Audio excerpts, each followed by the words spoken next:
S में कितने लोग हैं जो हर साल उसके लिए अपीयर करते हैं? 5 से 6 लाख के आसपास। और सीट्स कितनी है? 1000 अप्रोक्सीमेटली। तो जिनका हो जाता है उनके बारे में तो सब बात करते हैं, जिनका नहीं होता है, जिन्होंने पूरी जान लगाई और जिनका नहीं हुआ, उनका क्या होता है? उनके रिश्तेदार उनकी चिंता करते हैं। वो फिर उनकी चिंता करते हैं। मैं दोनों मुद्दों पे बता, हम सब हारने से डरते हैं और मजेदार बात है कि वो डर हमारी हार की वजह बनता है। 98% केसेस में हारने से क्यों डरते हैं? क्योंकि हम जानते हैं अगर हम हारेंगे तो जो पीछे 3 लोग बैठे हैं ना, भी आईएएस की तैयारी करें, पहला अटेम्प्ट आपका सीरियस अटेम्प्ट होना चाहिए। आपने तैयारी किया, बेसिक्स तैयार किए, आपने एडवांस कोर्स तैयार किया, आपने कम से कम मेंस के क्वेश्चंस आप सॉल्व कर चुके हैं, तब आप एग्जाम देने जाइए। सिर्फ एक अटेम्प्ट दीजिए। जिसने भी पहला अटेम्प्ट सीरियस दिया उसको दोबारा तैयारी नहीं करनी पड़ती, रिवीजन करना पड़ता है। भाई आप भी कर रहे होते हैं, जॉब कर रहे होते हैं। कुछ लोग मुझसे पूछते हैं सर जॉब करते वक्त तैयारी हो सकती है? नहीं, जॉब करते वक्त तैयारी तो नहीं हो सकती, जॉब करते वक्त रिवीजन हो सकता है। 3 hours per day, 4 hours per day. तो मेरी एडवाइस ये है, क्योंकि ये बाहर हुआ और फिर मैं कितने लोगों को देखता हूं जो 5-5, 6-6 अटेम्प्ट के बाद बाहर होते हैं। तो जिनको भी इस गेम में शामिल होना है, एक अटेम्प्ट सीरियसली आपका होता है, बहुत अच्छा है। अपना काम शुरू करो जो आपका सेकंड लाइन थॉट था। कोई लॉयर बनना चाहता है, कोई मेडिकल लाइन में जाना चाहता है, कोई मतलब जो भी आप एंटरप्रेन्योर बनना चाहते हैं आप करो, लेकिन अपने वो रिवीजन वाले 4 आवर बचा के रखो। आपने कितने अटेम्प्ट्स? नहीं, तब लाखों नहीं थे, तब हजारों थे। अच्छा, हजारों रुपए आपने खर्च करे थे और आप एक मिडिल क्लास बैकग्राउंड से थे, तो टोटल 4 साल में आपका कितना पैसा लग गया होगा? रहना, खाना, पीना, और आपने तो पूरा पैसा 5-6 लाख रुपए लगे। 5-6 लाख रुपए उस समय लगे। आज के समय पे अगर किसी को कोचिंग लेनी है तो आई थिंक इससे 3-4 गुना, 5 गुना आराम से लगेगा। आराम से। कहीं ऐसा तो नहीं कि वो ना यहाँ करा ना वहां करा 4-5 साल बाद? हाँ, वही मैंने कहा कि अब आप, जब हमारे समय तो ठीक था, अब आप रिस्क पूरा नहीं ले सकते। You have to be cautious. अब इनको कॉशियस होना पड़ेगा कि ठीक है, जैसे बड़े सारे लड़के क्या करते हैं, वो 1-2 अटेम्प्ट ऐसे ही देते हैं। अब तो इनके पास 6 अटेम्प्ट हैं। ओबीसी हैं तो और ज़्यादा है, SC ST हैं तो और ज़्यादा है। और मैं कहूँगा आप किसी भी कैटेगरी से आते हैं, आप 2 अटेम्प्ट से ज़्यादा कभी मत माने। अपने माइंड में ये रखना है कि एक ही अटेम्प्ट है मेरे पास में, मैक्सिमम अगर आपकी फैमिली अफोर्ड देखना है, मतलब इसको साथ-साथ में चलाना है। ये नहीं कि अपने 5 साल या 6 साल लाइफ के सारे यहीं निकाल दिए और सारा पैसा घर वालों का लगा दिया, या उन्होंने खेत बेच दिया या लोन ले लिया। ऐसी बहुत कहानियां देख करके, ऐसे लोगों की जो कहानियां हैं वो उसको सुन करके बहुत ही बुरा लगता है अंदर से। चलिए आगे बढ़ते हैं जी। Sir, I wanted to ask how to fight the basically fear that we feel. Like there are lot many fears that we face, not only in studies but in each aspect of life. There is some kind of fear. How to fight that? How to come back? How to have that courage in life? Fear बड़ी प्यारी चीज है। हमने कुछ words को बड़ा negative बना लिया है। जैसे अब बच्चा है 2 साल का, उसको तो फियर होता है ना, घर वालों ने देखा तो पता चला कि भैया कोबरा पकड़ के घूम रहा है। लेकिन हम बड़े हो गए ना, अब हम इज नेचुरल फियर, वो अच्छी चीज है। जिस चीज की आप बात कर रहे हो वो फियर नहीं है, वो ओवर थिंकिंग। जो युवा है वो फियर से परेशान नहीं है, वो ओवर थिंकिंग से परेशान है। अब ये ओवर थिंकिंग क्यों है, उस फैक्टर पे आते हैं। ओवर थिंकिंग की वजह क्या है? ओवर थिंकिंग की वजह यह है कि आज का समाज इतना एक्सपैंड। तुम्हारी दोस्त मिल गई कि मैं कल लंदन से आई, क्या लाइफ है लंदन में यार, और मैं तो ये कर रही वो कर। फिर शाम को किसी फ्रेंड का फोन आ गया कि मैं तो अब ऑस्ट्रेलिया जा रही हूं, मैं तो वहीं सेटल हो जाऊंगी। 90s में हमारे पास इतने स्कोप नहीं थे। हमारी जो लाइफ थी वहां ओवर थिंकिंग इसलिए नहीं थी। आज तुम्हारी जनरेशन में यू हैव मल्टीपल फील्ड्स, मतलब इतने सारे फील्ड्स ओपन है। तो जब तुम घूम के चारों तरफ देखते हो और तुम देखते हो कि तुम्हारे ही साथ के लोग बड़ी सारी फील्ड में एक्सेल कर रहे हैं, काम कर रहे हैं, फिर क्या होता है, हमारे पेरेंट्स हमसे ज्यादा ओवर थिंकिंग करते हैं, क्योंकि बड़े हमको लेकर कॉशियस होते हैं। हाँ। एक हमने ओवर थिंकिंग की, हम अपना संभाल लें किसी तरह। हम घर के अंदर गए, मम्मी रो रही है कि वो निशा मिली थी, 20 लाख का पैकेज है उसका। दूसरा प्रेशर तुम्हारे ऊपर आ गया। ये जो प्रेशर हम मल्टीपल फेस करते हैं, तो एक तुम्हारा प्रेशर, एक माँ बाप का प्रेशर। पता लगा बुआ जी ने रात में फोन कर दिया, क्या कर रही हो जी, मल्टीपल फ्रंट पे। ये कोई फियर उयर नहीं है। ये प्रेशर दूर कैसे होगा, इस पे थोड़ी सी बात कर ले। जहां इंटरनल ताकत है वहां कॉन्फिडेंस है। आज का युवा क्या कर रहा है, बादाम का तेल लगा रहा, खा रहा गुटखा,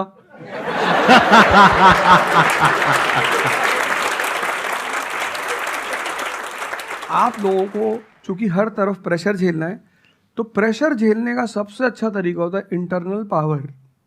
तभी तो मैं जहां भी जाता हूं एक चीज रिपीट करता हूं, योगा करो, ध्यान करो। ध्यान करोगे मन ताकतवर हो जाएगा। सर आपने जैसे कि अभी बोला कि मेंटल स्टेट के लिए एक्सरसाइज करो, योगा करो, तो पहले तो मैं फिजियोथेरेपिस्ट हूँ, ठीक है। मैं सुबह से मतलब योगा या भी at the end of the day मैं डिप्रेस हो जाती हूँ। ये नहीं कि मन नहीं लगता, इस चीज़ में ही मन लगता है, फैमिली से भी पूरा मन लगता है, ठीक है। उसके बाद हम किसके साथ रहते हैं वो बहुत इंपॉर्टेंट है। मेरे एक दोस्त मेरे साथ आ रहे थे आज से करीब 7-8 साल पहले, धौला कुआं से। रात का टाइम था और हम दोनों, मैं गाड़ी चला रहा था, हम इंडिया गेट के सामने से निकले तो उन्होंने मुझसे कहा कि अब हम बुढ़े हो गए हैं। मैंने गाड़ी रोकी, मैंने कहा उतरो, मैंने कहा उतरो तो, उतरो जरा। उतर गए, मैंने दरवाजा बंद करो, चले गए। आज तक मैंने उनसे बात नहीं की। वो मुझसे पूछते हैं आज, अब तो खैर बात ही नहीं होती, पर वो बहुत उन्होंने कोशिश की कि आवाज करती हो।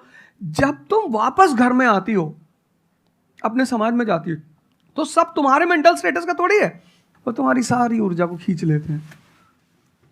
इसीलिए माँ बाप भगवान है, उनका एक्सपीरियंस तुम अपने दोस्तों को लेके जाया करो उनके सामने।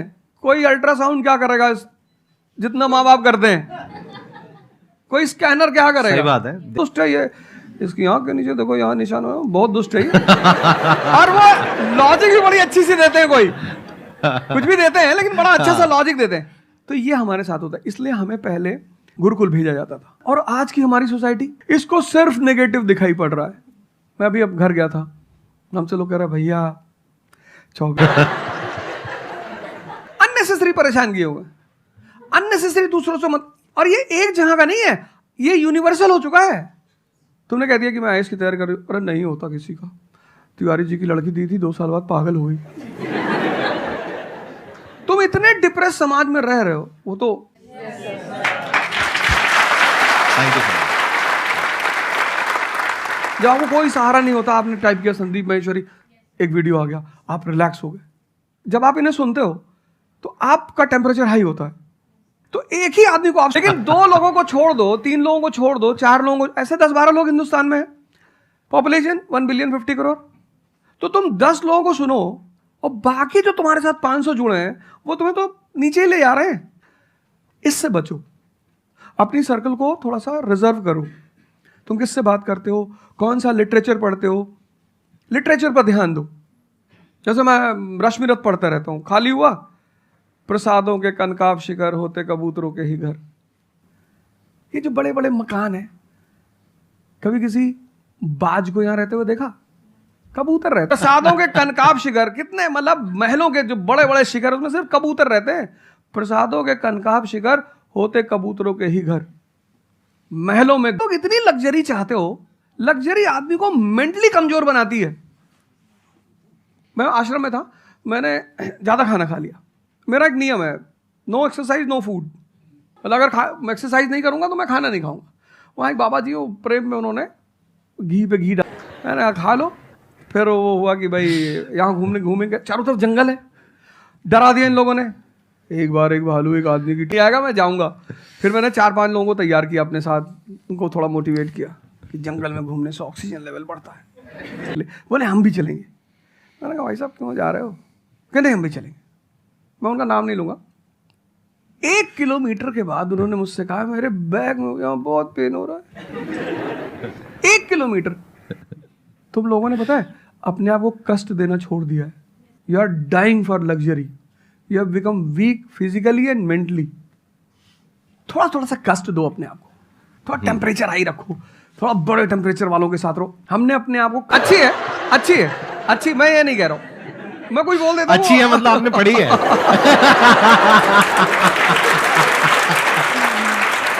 नहीं फिर कोई पकड़ निकाल लेगा, कोई वो क्लिपिंग निकाल लेगा, ओ गाली दे रहे थे उनको। नहीं, आपने बहुत सारी गलतियां कर दी, आपकी जनरेशन ने अपने को कष्ट देना छोड़ दिया। हाँ। आप पढ़िए बड़े बड़े लोगों, अंबेडकर को पढ़ो, उनका जीवन संघर्षों का, प्रभु राम का जीवन पढ़ो, ये सब संघर्ष, ये सब प्रताप के बारे में कुछ जानते ही नहीं हो। आपको वो पोएम याद ही नहीं है, खूब लड़ी मर्दानी वो तो झांसी वाली रानी थी। आपको तो एक चीज बता दी, twinkle twinkle how I wonder, आप वंडर किए जा रहे हो पूरी जिंदगी में। काम करती हूँ, दैट इज फिजियोथेरेपी जो आप करते हैं, और शाम तक आते आते आपको थोड़ा सा डिप्रेस फील होता है, थोड़ा सा डाउन फील होता है, तो उसके पीछे क्या रीजन है आप बताइए। जैसे कि जब मैं घर पे आती हूँ तो मैं अपने मम्मी पापा को देखती हूँ, ठीक है, जो मैं उनको कहती हूँ कि आपको ये एक्सरसाइज करनी है, ये करना है, आपके लिए ये ज़रूरी है, वो ये नहीं करते। तो फिर वो मुझे डिप्रेस होता है कि मैं जब सबको सही करती हूँ और मैं अपने घर में ही सही नहीं कर पा रही। आप सबको सही नहीं करते हो, आप उन लोगों को सही करते हो जो आपके पास आते हैं। हाँ। नहीं होना चाहते हैं तो उनको कौन सही करेगा। बेसिकली हमारी प्रॉब्लम क्या है कि जो नहीं करना चाहता उसको भी करवाना चाहते हैं। एग्जैक्टली। फॉर एग्जाम्पल, आप में से यहाँ पे कुछ लोग बैठे हैं और बैठे हैं तो जैसे थे वैसे ही रहेंगे, उखाड़ दो जो उखाड़ सकते हो। आप अकेले आ जाओ, आप साथ में ओझा सर को ले आओ, आप 10 को ले आओ, हम तो नहीं बदलने वाले, उनका कोई कुछ कर सकता है। समझ गए। तो यहाँ पे किसका एक्चुअल में किसकी लाइफ बदलने वाली है। यहाँ पर हो सकता है कुछ साल बाद आप ही में से कोई यहाँ पर बैठा होगा, बट वो इंसान कौन होगा जो खुद अंदर से बदलना चाहता है ना। Yes sir, thank you sir. Please have a seat, बैठिए। मेरा संदीप सर से ये क्वेश्चन है कि जैसे हम लोग जब आपकी वीडियोस देखते हैं तो हम लोग मोटिवेटेड हो जाता है कि हम लोगों को गवर्नमेंट से या फिर इन सब फील्ड्स में छोड़ के अपना कुछ स्टार्ट करना चाहिए, जिससे देखते हैं आप लोगों को कि भाई यूपीएससी में एक ऐसी पावर होती है जो हम करना चाहते हैं वहाँ पे हमको डायरेक्ट पावर मिलती है। जैसे कि मैं अगर एजुकेशन के फील्ड में कुछ अच्छा करना चाहती हूँ तो मेरे पास डायरेक्ट पावर होती है कि हम लोग मतलब दोनों में कॉन्ट्राडिक्शन चलता रहता है। ना कॉन्ट्रडिक्शन नहीं चल रहा है ये, इसे कॉन्ट्रडिक्शन नहीं कहते, इसे कंफ्यूजन कहते हैं। मतलब एक गोल होता है ना, या फिर एक मतलब हमारे पास एक टारगेट होता है कि हम ये काम करने के लिए यूपीएससी में जा रहे हैं। नहीं, सरकार जो कहेगी वो करना है। हाँ, I was about to say that. आपका क्या गोल है? आप क्यों कर, और आप आपका नेता क्या थोड़ी है, target आपकी पार्टी का मैनिफेस्टो थोड़ी है, घोषणा पत्र। आप एक राजपत्रित अधिकारी हैं, गैजेटेड ऑफिसर। आपका जो मिनिस्टर होगा फोन मिलेगा, मैडम जी हाँ ये कस्तूरबा गांधी प्लान में अभी तक कितना काम हुआ जी sir, I give the review in the evening sir. Okay thank you ठीक है मैडम। आईएएस ऑफिसर बनते उनके पास कोई पावर नहीं होती। पावर होती है जब तक जनता अपनी पावर नहीं समझती। आज की डेट में इस देश में पावरफुल कौन है? जनता। ये जनता बेचारी पावर जानती है तो डीएम के ऑफिस में चले जाते हुजूर। इसको बेचारे को पता है, नेता देखा, मेंबर ऑफ पार्लियामेंट देखा, क्या पैर छू लिए, तेरे फूफा है? नहीं भैया जी है, सांसद जी है तो क्यों पैर छू रहा है? तो पावर इस असलियत में इस देश की जनता के पास है, क्योंकि वो जानती नहीं है काम करने का अधिकार है। ये है the right to work, the right to implement. लेकिन चूंकि जनता अपने अधिकार को नहीं जानती तो तुम्हें दूर से दिखाई पड़ता है कि अरे आप बेटा कंफ्यूजन से बाहर आओ, ठीक है, और ग्लैमर मत देखो। आप बेसिकली पावर नहीं देख रहे हो, आप ग्लैमर देख रहे हो। आपको जो करना है उसको डिसाइड कर लो आप, और उस रास्ते पे आगे बढ़ो कि आप कल किसी भी फील्ड के मुकेश अंबानी बन जाओ, अडानी बन जाओ, वॉरेन बफेट बन जाओ, बिल गेट्स बन जाओ, इस रास्ते पे जाओ। Thank you sir. मैं यहाँ पे थोड़ा सा ऐड करता हूँ कि कॉन्ट्रडिक्शन नहीं है, ये कंफ्यूजन है, बिल्कुल सही बात है। अब कंफ्यूजन क्या है, उसकी जड़ क्या है? आप क्या कर रहे हो, आप बस हम लोगों की बातें सुन रहे हो। यहां से मैंने कुछ बोला, मैं आर्ट्स भी है, साइंस भी है, कॉमर्स भी है। अब आप कहोगे अब तीनों में कॉन्ट्रडिक्शन है। अरे कॉन्ट्रडिक्शन नहीं है, अलग अलग लोगों के लिए अलग अलग स्ट्रीम्स है। डिपेंड्स अपॉन कि आपकी प्रेफरेंस क्या है, आपकी प्रायोरिटीज क्या है। तो अपना फ्यूचर के पास्ट में आपने कैसा परफॉर्म किया है। अगर आप पढ़ाई में बहुत अच्छे रहे हो तो आपको क्लियर नजर आएगा कि अच्छा मुझे पढ़ाई से रिलेटेड कुछ करना है, तो वहां से रास्ता क्लियर हो जाता है। बट अगर आपके दिमाग में 24 घंटे चल रहा होता है, अबे इतने पैसे ले लिए, उसमें से इतने का गोलगप्पा, इतने का पानी है, पानी तो इतना फ्री होता है, मेरे से लिया 20 रुपए, ये तो 5 रुपए का काम है, तो 15 रुपए इसके पास में गए, कितने लोगों ने एक दिन में खा लिए, इतने पैसे कमा लिए। स्टार्टअप, इन सब चीजों का बेनिफिट है। तो हर रास्ता हर एक के लिए नहीं होता है। तो ये आपको कैसे समझ आएगा? अपने पास्ट को देख करके। दूसरा, अपने प्रेजेंट को देखो कि आपके पास में क्या पड़ेगा, आपके पास में क्या रिसोर्सेज हैं, उसके बेस पर आप सोच सकते हो ना। कल को आप कहो कि मैं एक टेलीकॉम कंपनी लॉन्च करूंगी जो कि जियो को कंपटीशन देगी, ठीक है, सोच लो।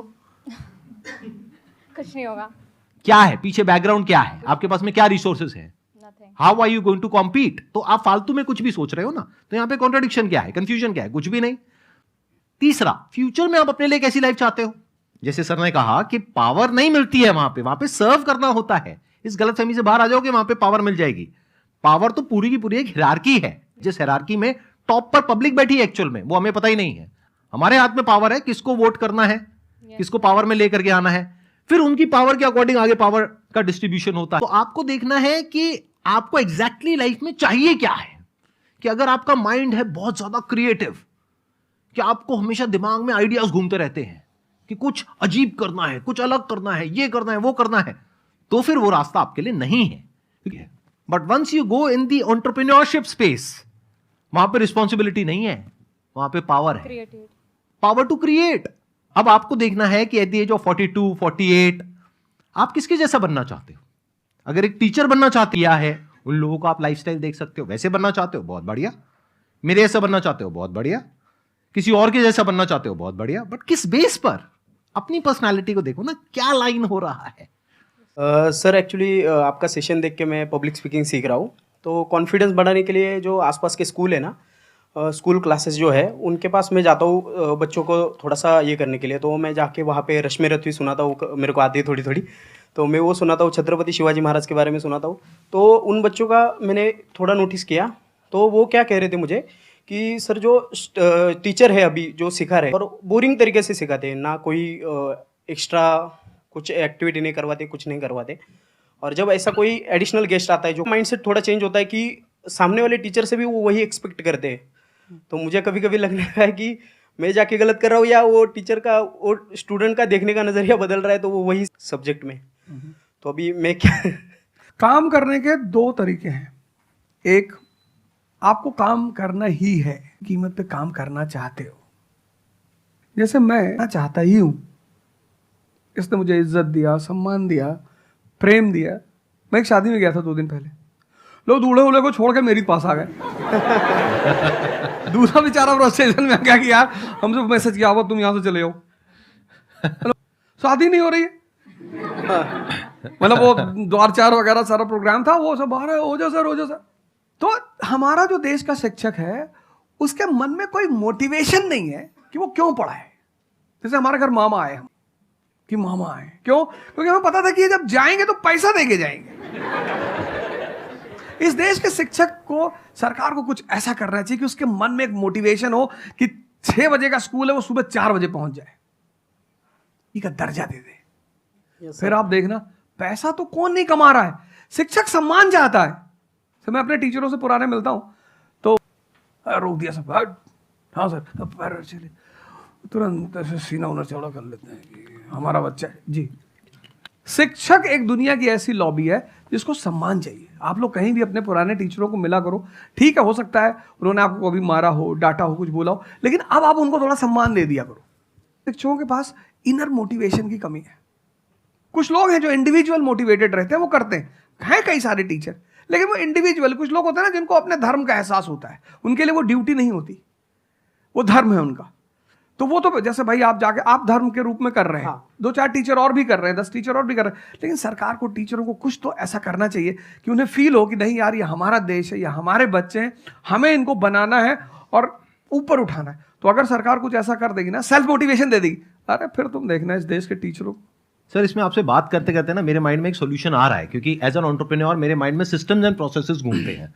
कर दिया जाए जो कि वो काम अपने आप हो जाए, क्योंकि ऐसे बहुत ही कम टीचर्स होंगे जो अंदर से मोटिवेटेड होंगे। तो ये थ्योरेटिकली तो बड़ा अच्छा लग रहा है सुनने में, बट हजारों में कोई एक आध होगा। बिल्कुल बिल्कुल। तो अब मेरा स्टैंड पॉइंट क्या है कि क्या हो अगर जैसे हम ई कॉमर्स वेबसाइट्स पे जाते हैं, वहां पे टीचर का रिव्यू कौन दे सकता है, जो बाहर बैठा है उस कमरे से वो, या जो कमरे के अंदर बैठे हैं। तो अगर कुछ ऐसा सिस्टम हो जाए, एक ऐसा प्लेटफॉर्म बन जाए गवर्नमेंट का, जहां पे सारे टीचर्स लिस्टेड हो, और based upon the number of reviews and the quality of reviews उनको रिवॉर्ड दिया जाए अच्छा automatically.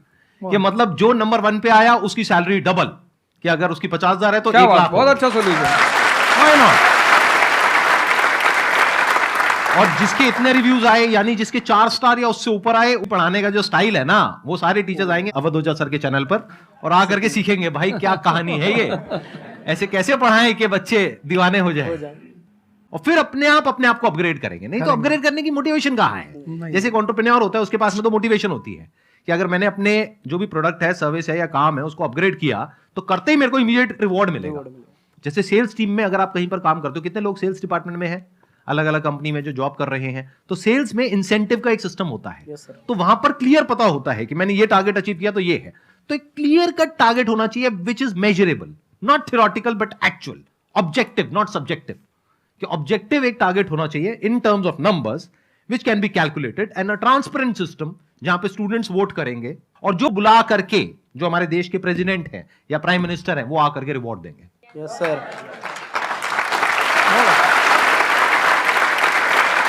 Thank you so much sir आने के लिए यहाँ पर, दिल से धन्यवाद। मुझे बड़ा अच्छा लगा आपसे बात मुझे करके। बहुत अच्छा लगा यहाँ आके। Thank you so much.